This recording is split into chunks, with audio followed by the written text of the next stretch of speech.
ہمارے حضرت کے پاس ایک دفعہ فیصل آباد سے ایک بڑے امیر گھرانے کی عورت آئی،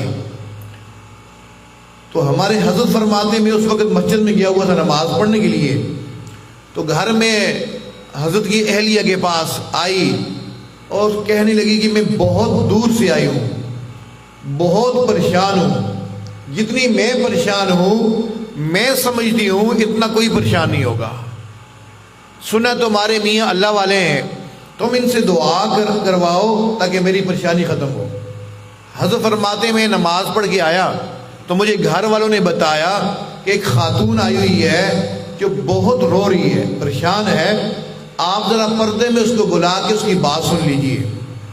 حضرت فرماتے میں نے اس کو پردے کے پیچھے بلایا، میں نے کہا بی بی کیا بات ہے، تم اتنا کیوں رو رہی ہو؟ تو اس نے زور زور سے رونا شروع کر دیا۔ حضرت جتنی میں پریشان ہوں نا، میں سمجھتی ہوں اتنا دنیا میں کوئی پریشان نہیں ہوگا۔ اچھا بتا تو صحیح تجھے کیا پریشانی لاحق ہو گئی ہے؟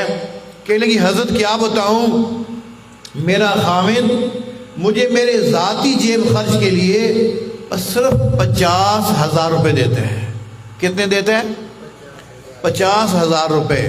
کوئی گھر کا خرچہ چلانے کے لیے نہیں، کوئی بجلی گیس کی بل جمع کرنے کے لیے نہیں، صرف اس کے ذاتی جیب خرچ کے لیے کتنا دے رہا تھا؟ 50,000 روپے۔ اور یہ آج کی بات نہیں ہے، یہ اس زمانے کی بات ہے جب ڈالر 18 روپے میں تھا، آج تو 250 کے قریب ہے نا۔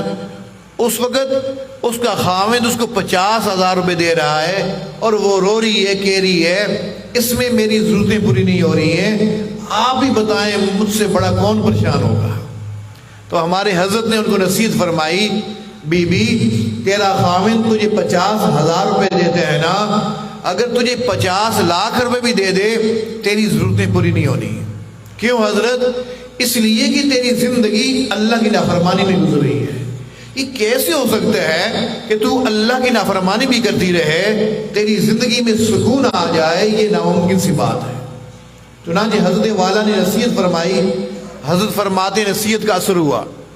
1 مہینے کے بعد وہ عورت خط لکھتی ہے کہ حضرت پہلے تو 50,000 روپے میں میرا ماہانہ خرچہ پورا نہیں ہوتا تھا، اس مہینے 20,000 روپے میں میرا خرچہ پورا ہو گیا اور 30,000 روپے میں نے اللہ کے راستے میں خرچ کر دیے۔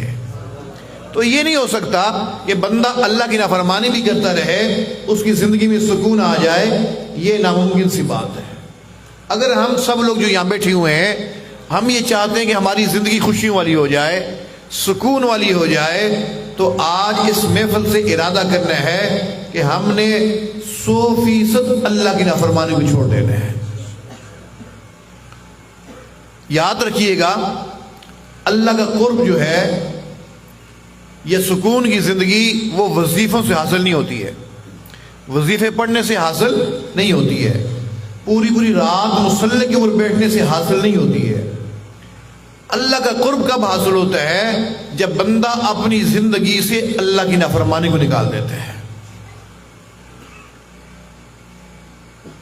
میں باوضو بیٹھا ہوا ہوں، آپ بھی باوضو ہیں، ہم سب اللہ کے گھر میں بیٹھے ہوئے ہیں، میں قسم اٹھا کے کہوں حانس نہیں ہوگا، ابھی ہم جتنے لوگ بیٹھے ہوئے ہیں اگر سچے دل کے ساتھ توبہ کر لیں تمام گناہوں سے، میں سالوں کی بات نہیں کر رہا، مہینوں کی بات بھی نہیں کر رہا، 1 مہینے کی بات بھی نہیں کر رہا۔ سعد اللہ آج کیا دن ہے؟ کون سا دن گزرا ہے؟ سوموار گزرا نا۔ میں آئندہ سوموار سے پہلے کی بات کر رہا ہوں کہ ہم خود کہیں گے الحمدللہ جس دن سے میں نے 100% اللہ کی نافرمانی کو چھوڑا ہے، رب تعالیٰ نے میری زندگی کا رخ تبدیل فرما دی ہے۔ وہ برکتیں جو میں علماء سے سنتا تھا، یہ کتابوں میں پڑھتا تھا، وہ برکتیں اب مجھے آنکھوں سے نظر آ رہی ہیں۔ وَهُوَ مَعَكُمْ أَيْنَمَا كُنْتُمْ، وہ اللہ تمہارے ساتھ ہے تم جہاں گئی ہو۔ یہ معیت الہی والی کیفیت بندے کو محسوس ہونا شروع ہو جاتی ہے۔ کب؟ جب بندہ 100% اللہ کی نافرمانی چھوڑ دیتا ہے۔ ہاں اگر وظیفے بھی کر رہا ہے، ساتھ نافرمانی بھی کر رہا ہے، تو ایسے بندے کو اللہ کا قرب نصیب نہیں ہوتا۔ علماء بیٹھے ہوئے ہیں, آپ پوچھ لیجئے, پوری زندگی یہ بندہ وظیفے کرتا رہے, اگر گناہ نہیں چھوڑتا تو اس کی زندگی میں سکون نہیں آ سکتا. جب بندہ گناہ کرتا ہے نا, یوں سمجھ لیجئے جیسے ہانڈیا کے نیچے آگ جل رہی ہوتی ہے نا, یہ آگ اس کی زندگی میں جل رہی ہوتی ہے. ایک پریشانی ختم نہیں ہوتی, دوسری پریشانی, دوسری ختم نہیں ہوتی, تیسری پریشانی. کہتے سمجھ نہیں آتی کیا کروں, پریشانیاں جان نہیں چھوڑتی ہیں. تو جب تک ہم اللہ کی نافرمانی نہیں چھوڑیں گے تو یہ پریشانی ہماری جان نہیں چھوڑیں گی.